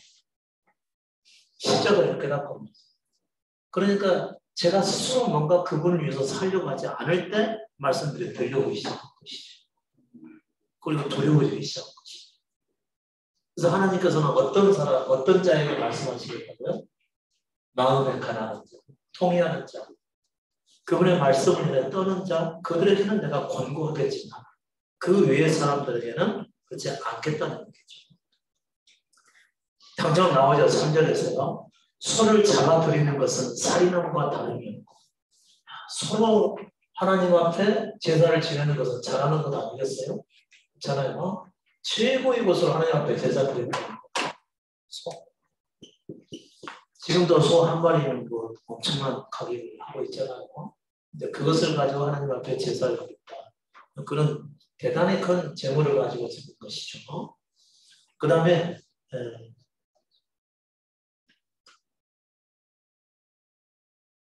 어린 양.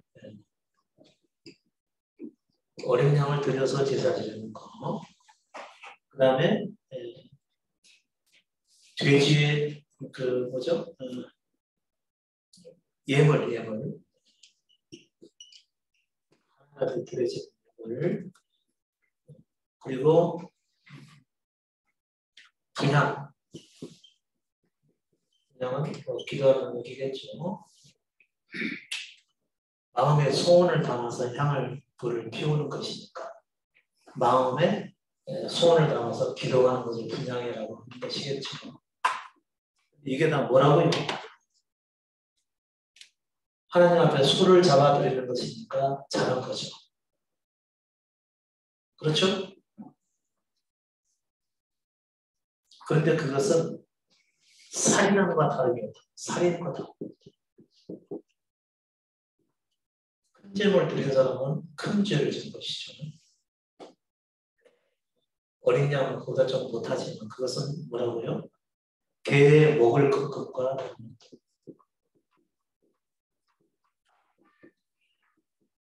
살인까지는 아니지만 적은 것을 드리는 것은 그만큼 또 그보다는 적은 죄를 졌다 그런 얘기죠. 그냥 예물을 드리는 사람은 돼지의 피를 하나님의 가정에 이르시는 부정한 짐승의 돼지의 피를 드리는 것과 같은 것이죠. 그 다음에 분향해 드리는 것. 땅을 가지고 자기의 마음의 소원을 드리고 경건하게 살고 거룩한 삶을 이루어서 하나님의 백성다운 삶을 살고자 했던 것은 무엇과 같다고요? 우상을 찬송한 것 같아요. 우상을 찬송할 때 결국은 자기 잘 되는 것을 기원하는 것이겠죠. 무서운 일이죠. 이런 말씀 듣고도 안 떨린다는 얘기는 이상한 얘기죠. 근데 이런 말씀을 듣고도 열심히 예배를 드리겠다고 하시는 것 자체가 잘못된 것이죠. 그러니까 한 번도 이 말씀은 다른 말씀들 내게 복에 복을 더하여 이 지경을 제게 뭐 더하시고 뭐 이런 말씀들은 자기 말씀으로 삼고 이런 말씀들은 자기와 상관없는 말씀을 삼는다는 거죠. 예수를 믿으니까. 근데 우리는 지금까지 이렇게 살아왔잖아요. 그렇죠?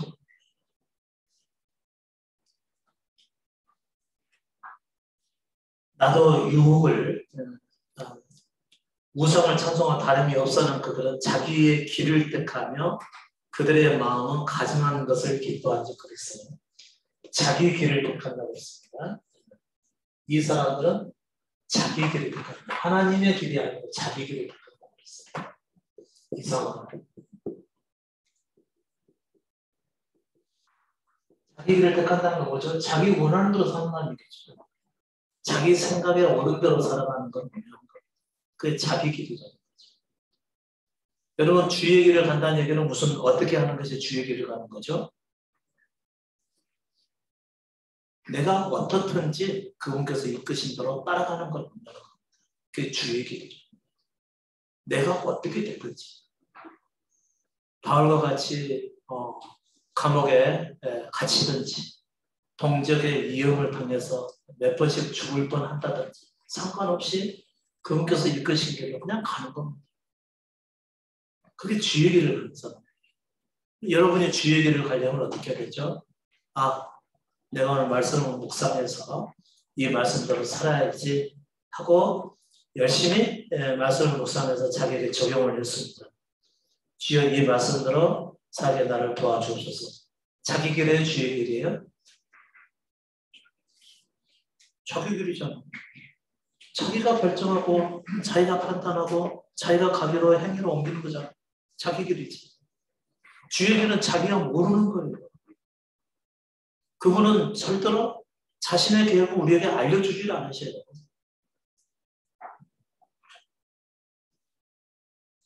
그분이 원하신 대로 우리를 이끌어 가시니까. 좀 알려주면 뭐가 잘못될까요? 잘못되지. 알려주면 안 가려고 그러거든. 그분은 우리의 자신이 우리가 우리 자신에 대해서 죽는 길로 십자가 길로 인도해 가시죠. 그러면 우리가 싫으니까 그 길을 가려고 그러겠어, 안 가려고 그러지. 그러니까 저도 목회를 시작해가지고 내가 너를 나중에 십자가 길로 인도하여 너를 죽이겠다 그렇게 미리 말씀해 주셨으면 제가 그 길 가려고 그랬겠습니까? 나는 목회하면 안 되는구나 생각하고 그때 끝내버렸겠죠. 아니 왜 남들처럼 다들 그 건물 짓고 교회 올리고 그렇게 해서 남들 목회하는 것처럼 똑같이 목회한다고 시작을 했었는데 너는 몇 년 동안 고생만 하다가 그 지하 예배당에서 나오지도 못하고 그래서 거기서 한 10년을 있다가 나중에 십자가 보고 깨닫고 겨우겨우 그때서부터 사는 거 걱정하다가 이 복음 전하게 되라 그랬으면 누가 그 길을 가려고 그러겠어요?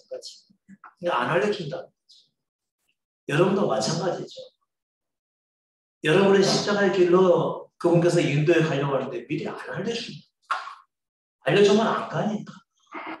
여러분은 여러분 자신을 사랑하면서. 그러니까 주님께 다 맡겨드리고 주어진 길로 주어진 대로만 그냥 가라고 했던 것이죠.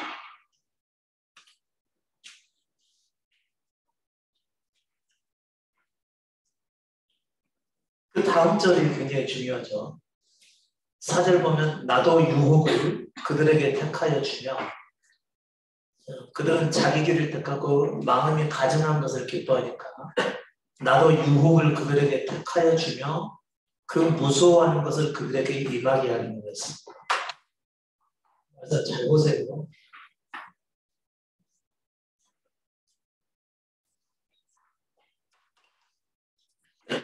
그들의 자기 길을 택하는 사람, 자기 원하는 대로 살고자 하는 그 사람들이 자기 길로 가고자 하니까 하나님께서도 그들에게 유혹을 주고 그 무서워하는 것을 그들에게 임하게 하는 거예요. 무서워하는 것을 허락하신다는 거죠. 여러분이 여러분의 길을 갈 때 뭘 무서워하죠? 실패하는 인생의 실패하는 부끄러움을 당할까?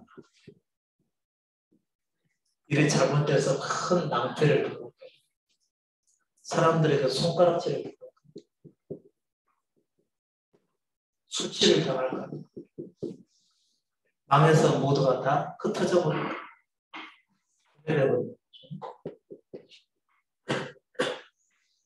이런 일이 벌어지면 안 되기 때문에 철저하게 자기 길을 가게 되는 거죠. 자기 성공에 이르겠죠. 예수 믿어서 잘 되고 싶은 그 성공. 저도 뭐 예수 믿어서 먹기 잘해가지고 사람들에게 이게 바로 예수 믿는 거야 하면서 보이고 싶었죠. 이건 제 길이었던 거죠. 그분이 원하시는 길. 그러니까 자기 길을 가고자 해서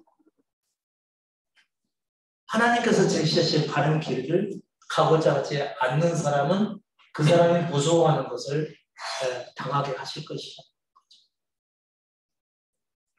여러분 뭐가 제일 무섭죠? 무서운 보이죠? 설마 그 시험에 내게도 찾아올까? 무섭죠? 나도 목사님처럼 지하에 10년 이상 가둬버릴까? 무섭죠? 근데 그 다음 절 보면 나와 있어요. 이는 내가 불러도 대답하는 자가 없으며 그랬어. 무서워하는 것이 오게 되는 사람들은 어떤 사람들이죠? 불러도 대답을 하지 않는 사람이죠.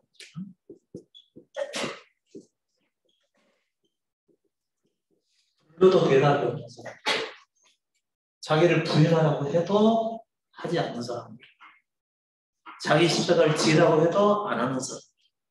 분명히 내가 저 사람을 내 백성을 삼기 위해서 십자가를 지나게 하고 이후에 하늘로 도는 거룩한 영원한 생명을 주려고 그러는데 그렇게 해서 부르는데 답변을 하지 않는다. 자기를 부인하고 자기 십자가를 지고 예수를 쫓으라고 하는데 안 따라간다는 거죠. 그런 사람에게는 뭐가 찾아온다고요? 그가 무서워하는 것을 임하게 하신다는 얘기죠. 당연히 시험을 당하겠죠. 큰 고난을 당하겠죠. 특히 물질의 시험이 강하게 나타나겠지만 물질을 사랑합니다. 세상 사람들이 제일 무서워하는 게 뭐죠? 보통 사람들은 크게 실패하고 낭패를 당하고 망하게 되는 것을 싫어하죠. 근데 어느 정도 물질을 가지고 살아가는 사람들은 뭘 제일 무서워할까요? 자녀들이 잘못된 것을 무서워할까요? 아니면 완전하게 망해서 가난하게 된 것을 두려워할까요? 잘 못 들으셨어요? 자녀들이 잘못되는 것을 더 두려워할까요? 안 그러면 가난하게 되는 것을 더 두려워할까요? 돈을 좋아하시는 가난. 그것은 죽기보다 싫은 것. 자식들 잃는 것보다 더 싫은 것은 가난. 그러면 그 중에서 하나님의 백성이 있다고 가정해 봅시다.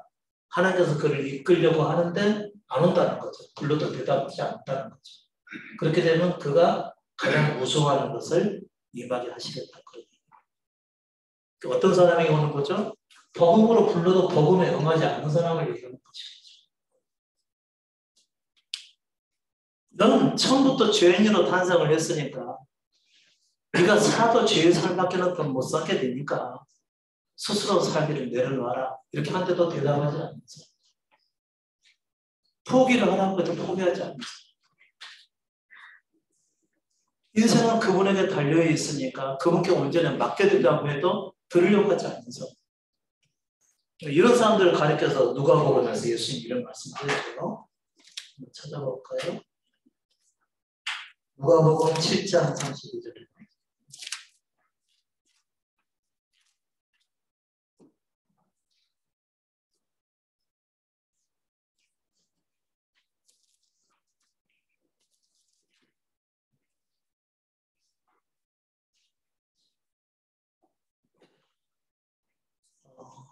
모든 백성과 세리들은 이미 요한의 세례를 받은지라 이 말씀을 듣고 하나님을 오렵다 하되 오직 바리새인과 율법사들은 그 세례를 받지 아니한지라. 스스로 하나님의 뜻을 저버리니라. 또 가라사대 이 세대의 사람을 무엇으로 비유할꼬 무엇과 같은꼬 그랬습니다.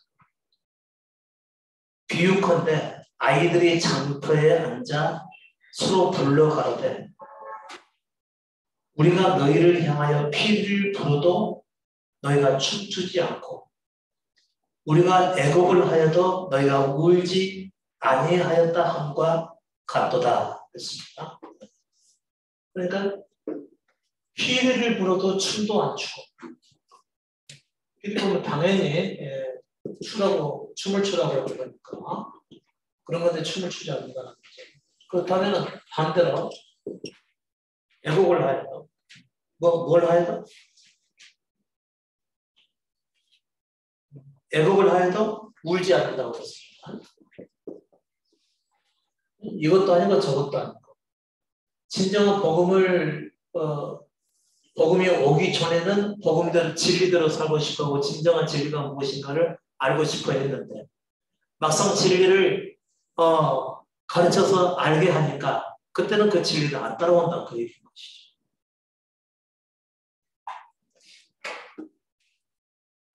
내가 예수를 믿을 때 제대로 된 믿음을 가지고 그 안에서 살고 싶어서 계속해서 하나님의 은혜를 구하고 주의 도우심과 주의 인도하심을 구했었는데 막상 십자가 복음을 전케하고 진리를 알게 해서 전하니까 이제는 안 따라온다는 것이죠. 이런 사람들에게 근데 그 사람이 하나님이 부르시는 사람이다. 그러면은 그가 그 무수하는 것을 임하게 하신다. 그런 얘기겠죠.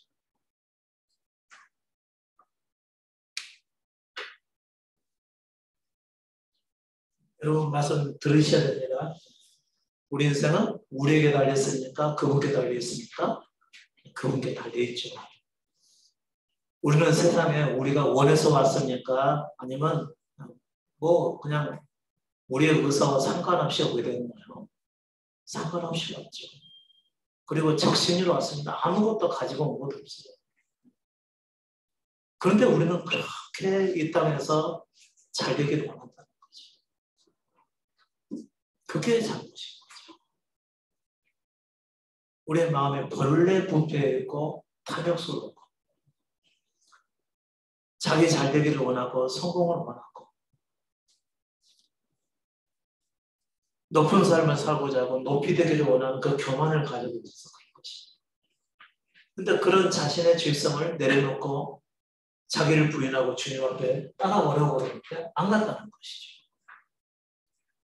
이 진리를 알기 전에는 진리를 알려달라고 그러고 알려주니까 이제 안 따라간다는 것이죠.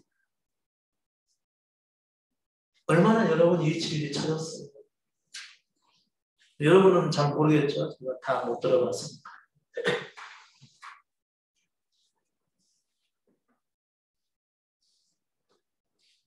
저는 초등학교 3학년 때 나와가지고 우리 집 대문 앞에 나와가지고 보면은 그때 심어놓은 아주 가느다란 은행나무가 있었습니다. 가로수로 심어놓은 것이죠. 지금은 엄청 크죠. 그 은행나무 흔들면서 말해서 야 진리가 뭔지 알면 좀 알려줄래? 소선한 그때서부터 진리에 대한 갈급함이 있었던 것이죠. 뭔가가 그냥 세상에 온 건 아닌 것 같은데 뭔가가 있기는 있는데 모르겠다는 교회가 들렸었으니까 예수 믿는 게 맞기는 맞는 것 같은데 모르니까 그냥 마음으로 그냥 찾았던 거죠. 그리고 정 삶이 힘들고 견디기 어려우면 밖에 나와서 별이 빛나는 밤에 별을 보고서 주님 하나님 계시면 제게 좀 보여주달라고 그렇게 얘기했던 거죠. 그러고 나서 신학교 갔음에도 불구하고 복음 분명히 알고 예수를 믿는 믿음을 가졌는데 다는 모르겠어요. 답답한 거죠. 정말 이렇게 열심히 믿어야 되는 것인가? 구원은 받았다고 하니까 또 나름대로 어떤 체험이 있으니까 구원에 대한 확신이 있는데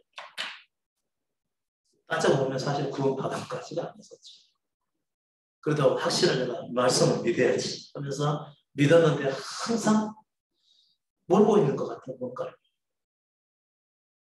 그래서 이것만 갖고는 내가 교회 생활을 할 수가 없다. 이제 나이는 딱 30살이 돼서 교회에서 이제 어떤 무슨 일을 해야 될 것 같은데 알지는 못하니까 안 되겠다. 내가 공부를 해야지. 그래가지고 이제 신학교 가서 했는데도 모르고 있는 거예요. 신학교 가니까 뭐 더 알겠지. 다들 똑똑한 사람들만 했지. 진리를 아는 것 같은 사람은 한 사람도 안 보였어. 오히려 그 사람들 가서 만나는 것이 힘들었어. 신학생들 얼마나 대가센 줄 아십니까? 나름대로 다 알고 있다 이거죠. 조금이라도 자신들의 말과 틀리게 말을 하게 되면 뭐 금방 정지하고 말죠. 신학교 학생들이 뭐 그렇게 많아도 같은 사람은 한 명도 없습니다. 똑같은 예수를 믿는다. 믿음은 하나라고 그러는데 왜 이렇게 믿음이 많은 것인지. 그러니까 다 잘못 믿고 있어요. 그리고 나서 목회를 하는데, 개척 목회를 딱 하는데, 열심히 한국교회 전통들의 목회를 했었어요. 했었는데, 결과는 전혀 다른 결과가 나온 거죠. 저는 금방 어떻게 될 줄 알았어요.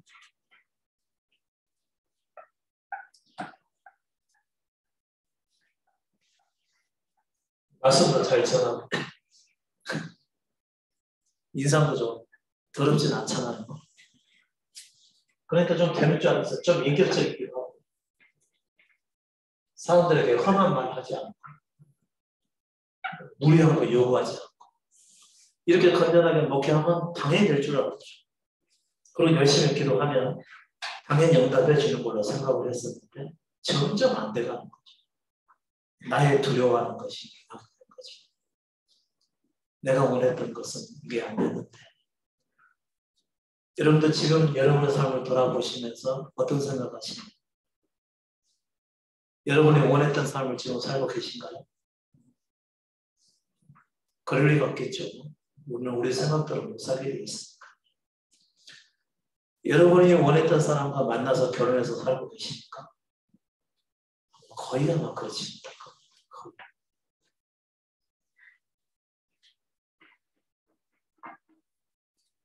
말씀을 한 군데 더 찾아보시죠. 이사야, 에레미야요. 에레미야 24장.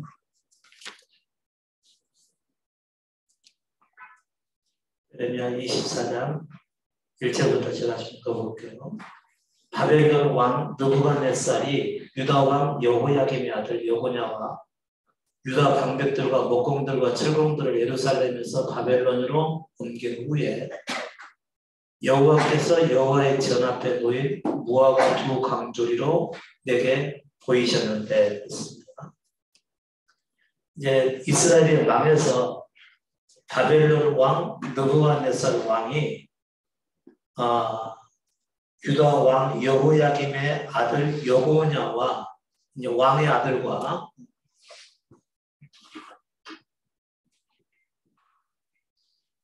그 다음에 유다 방백들과 그냥 장관들 정도로 생각하면 되죠. 그 다음에 목공들과 철공들 이런 사람들을 예루살렘에서 바벨론으로 옮긴 후에 그랬습니다. 예루살렘에서 바벨론으로. 지금 이 얘기가 무슨 얘기냐면요.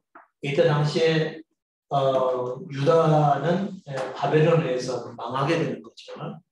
다시 말하면 하나님의 말씀을 지키고 그 안에서 살았어야 될 이스라엘 백성들이 하나님의 율법의 말씀을 지키는 데 실패를 하게 되는 거죠. 그래서 언약이 파괴가 되는 거죠.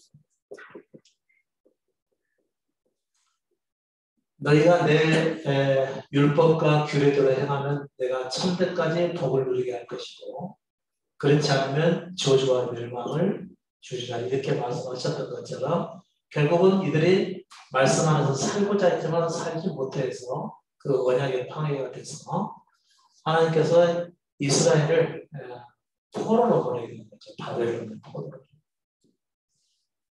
이렇게 포로로 딱 보내고 나서 얼마나 상심을 느꼈어요. 하나님을 믿는 자. 안 믿는 자들의 손에 잡혀서 왕의 아들과 그 다음에 그 중요한 이스라엘의 어떤 그 장관들과 지도자들과 그리고 일할 수 있는 사람들을 모조리 다 찾아서 바벨론에 데려갔다는 것이죠. 그러니까 이것을 보고서 아, 이 나라는 망했구나 하면서 굉장히 상심했을 거 아니겠습니까? 상심이 됩니다. 하나님을 정말 참 마음으로 믿고 섬기는 자들에게 상심을 되는 것이죠. 포로로 끌려갔다니까. 여러분 일이 아니니까 별로 그렇게 마음에 안 가시죠. 근데 지금 여러분의 얘기를 하는 겁니다. 왜 여러분의 얘기냐면 들어보시면 알아요. 상심이 되는 거죠. 원하는 삶을 살지 못할 것입니다. 하나님을 믿고 섬겼을 때 본인들이 꿈꾸고 원했던 삶의 결과를 보지 못했다는 거죠. 그리고 실패하고 멸망을 당했다는 것이죠. 그렇다고 해서 이 사람들이 말씀대로 살아가는데 실패한 것이 아니고 결국에는 그 거룩한 말씀을 지켜서 살아갈 수 없는 자신들의 죄성을 보지 못했다는 거죠.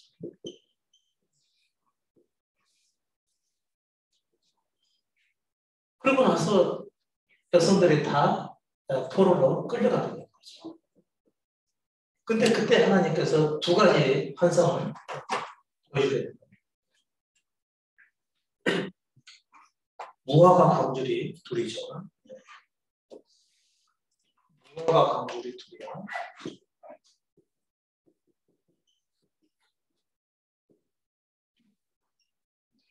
하나는 극히 좋은 무화과가 있고 한 광주리에는 한 바구니에는 먹을 수 없는 극히 악한 무화과가 두 광주리를 딱 보여주시죠. 그러면 이 좋은 광주리는 뭐고 극히 악한 광주리는 뭐냐? 밑에는 설명이 나오겠죠. 읽어드릴게요. 한 광주리에는 처음 익은 듯한 극히 좋은 무화과가 있고 한 광주리에는 악하여 먹을 수 없는 극히 악한 무화과가 있다. 여호와께서 내게 이르시되 예레미야야 네가 뭘 보느냐?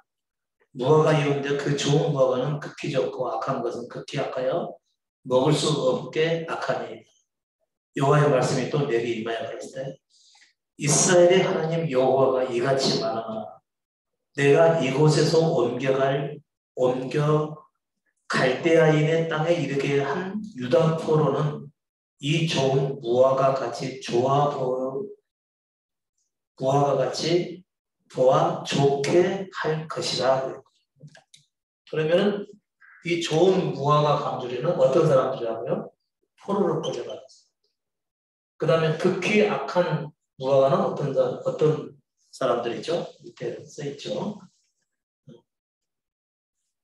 내가 그들을 돌아보아 좋게 하여 다시 이 땅으로 인도하고 세우고 헐지 아니하고 심고 뽑지 아니하겠고 내가 여호와인 줄 아는 마음을 그들에게 주어서 그들로 전심으로 내게 돌아오게 하려니 그들은 내 백성이 되겠고 나는 그들이 하나님이 되리라. 나 여호와가 이같이 말하노라. 내가 유다 왕 시드기야와 그 방백들과 예루살렘의 남은 자로서 이 땅에 남아있는 자와 애굽 땅에 거하는 자들은 이 악하여 먹을 수 없는 악한 무화과같이 버리되 세상 모든 나라 중에 흩어서 그들로 환난을 당하게 할 것이며 또 그들로 내가 쫓아보낼 모든 곳에서 치욕을 당하게 하며 말거리가 되게 하며 조롱과 조절로 받게 할 것이며 내가 칼과 기근과 연병을 그들 중에 보내어 그들로 내가 그들과 그 열조에게 준 땅에서 멸절하기까지 이르게 하리라 하시니라 그랬습니다. 그러니까 이 극히 악한 무화과는 어떤 사람들이죠? 이스라엘에 남아있는 자라이죠. 또는 애굽에 있는 자라이죠. 이 사람들 왜 애굽에 있죠? 포로로 안 끌려가려고 도망갔겠죠. 남아있는 사람들은 안 끌려가기 위해서 피해가는 사람이겠죠. 자신에게 찾아온 환란을 거부한 사람이겠죠.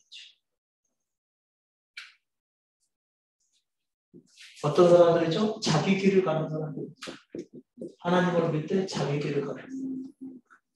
하나님이 보응하시는 것을 피해가려고 하는 사람. 그런 사람들은 어떻게 된다고요? 끝까지 내가 그들을 쫓아가서 칼과 기근과 연병을 그들 중에 보내 그들로 내가 그들과 그 열조에게 하면서 멸절하기까지 이르게 하고 있어. 무서운 얘기죠. 모르죠. 그들의 자손들이 2차 대전 때 그렇게 됐는지도. 아마 그랬을 가능성이 많죠. 본 땅이 아닌 거죠. 근데 이것은 이런 역사를 얘기하는 게 아니에요. 지금 우리에 관련된 얘기입니다. 진리를 보여달라고 했을 때 진리를 듣는 데까지 이르게 됐습니다. 그래서 자기를 부인하고 자기 십자가를 지고 그리스도를 따라가는 것이 맞다고 여기고 살아가는 사람들. 그런 사람들 중에서 어떤 일이 찾아와요? 반드시 징계가 찾아오죠. 징계와 멸망이 찾아오죠. 어떤 징계와 멸망이죠? 자기 길로 걸었던 사람들은 자기 길로 갔더니 결국은 그의 징계로 끝나고 멸망으로 끝나고 포로로 끌려가게 돼요. 그러니까 원치 않는 결과를 만나게 됐죠. 이 원치 않는 결과를 이들이 받아들였어요? 안 받아들였어요? 받아들여서 포로로 간 사람들은 다시 돌아오게 해서 나는 그들의 하나님이 되고 그들은 내 백성이 되게 하리라. 그렇게 말씀하신 겁니다. 이 환난을 피해가는 사람들이죠. 살기 위해서.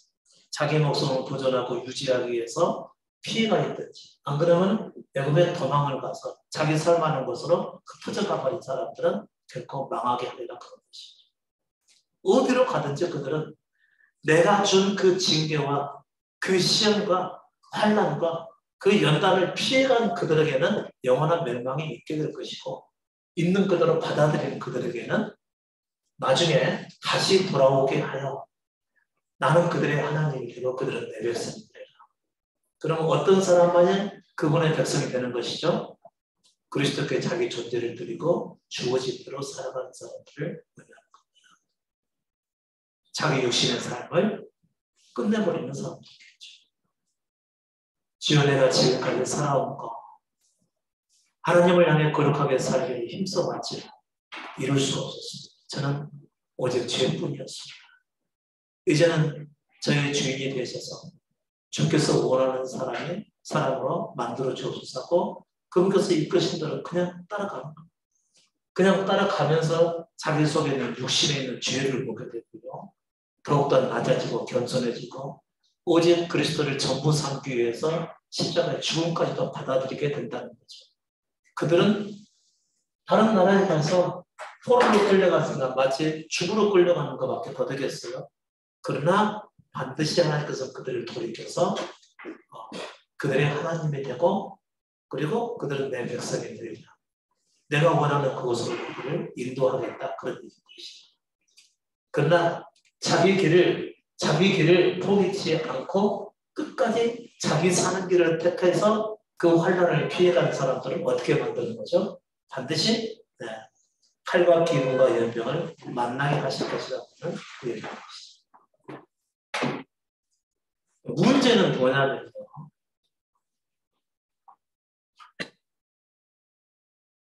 정말 여러분이 이 말씀을 들었을 때 이 말씀대로 행하는 것이 맞는 것인지 자신을 돌아보고 아셔야만 되겠죠. 정말 그리스도께서 하셨던 말씀이 진리라고 생각이 됩니다. 여러분 그냥 따라가는 것입니다. 진리니까요.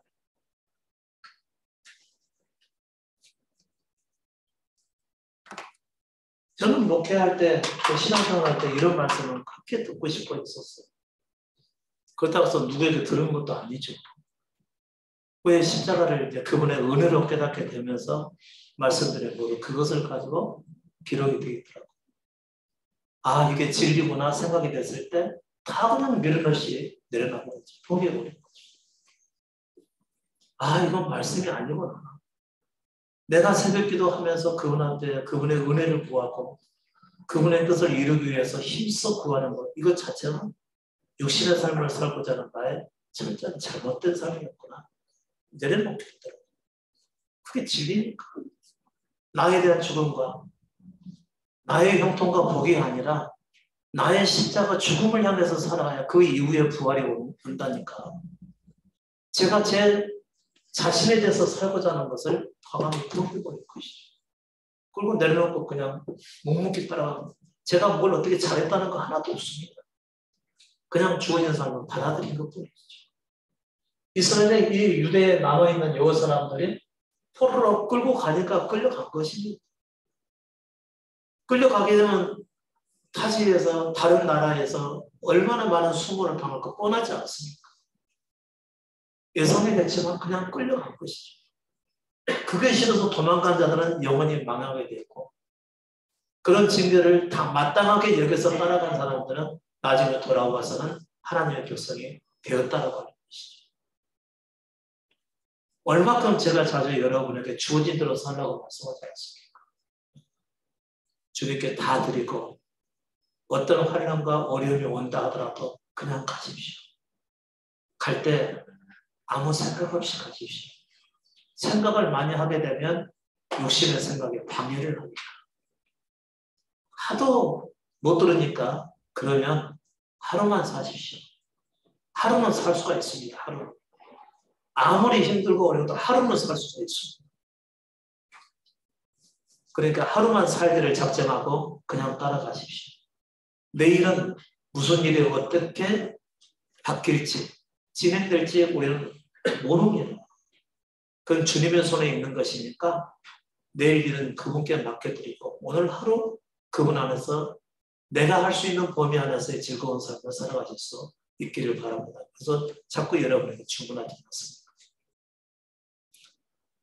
주님의 말씀을요 오늘도 지키고 내일도 지키고 일주일 뒤에도 한 달 뒤에도 1년 뒤에도 계속 그분의 뜻을 쫓아서 내가 완전히 지키고 살면 그럼 얼마나 힘들겠어요.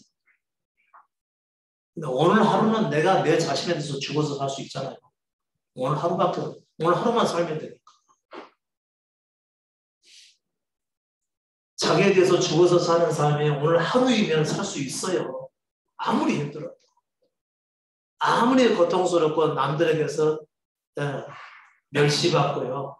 손가락질 받고 조롱받는다 하더라도 하루는 견딜 수가 있거든요. 그날 저녁에 불에서 잠을 못 이루는 한이 있어도 하루는 지낼 수가 있거든요. 그렇게 하루씩만 사시죠. 그렇게 해서 자신에 대해서 죽는 삶을 살아가고 그 다음날도 살아가게 되면 그게 자기를 위해서 영원한 집을 세워가게 되는 것이죠. 여러분의 육신의 생각대로 대하지 말라는 얘기입니다.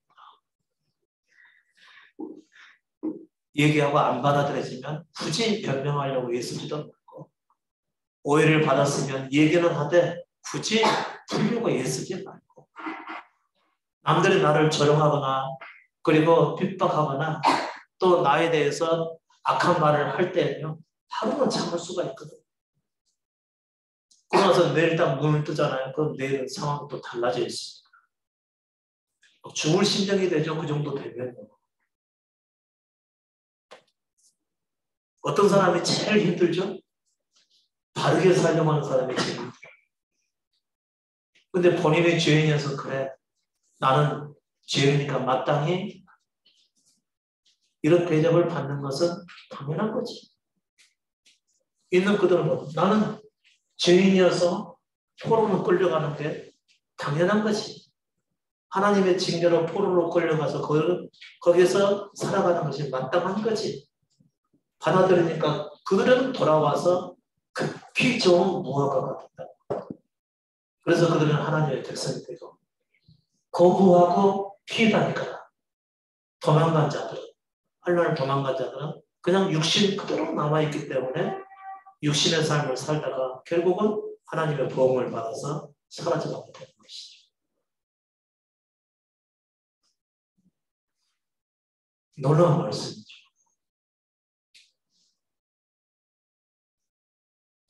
이런 말씀들을 예수께서 오셔서 하신 것입니다. 진리를 구하고 하나님 앞에서 참된 삶을 구했더니 그래서 피를 부었더니 춤을 안 추고 이건 곡을 냈더니 울지도 않고 이것도 저것도 아니라는 거죠. 이렇게 되지 않도록 여러분 말씀을 조금 깊이 생각하고 받아들이셔서 살아가는 삶 가운데서 여러 가지 일들을 만나시거든 다 받아들이시기 바랍니다. 그리고 자기를 위해서 살지 마시고 오히려 반대로 자기에 대해서 죽는 길을 택하시기 바랍니다. 그러면 그분의 날이 속히 우리 가운데 임하게 되겠죠. 말씀 여기서 마치겠습니다.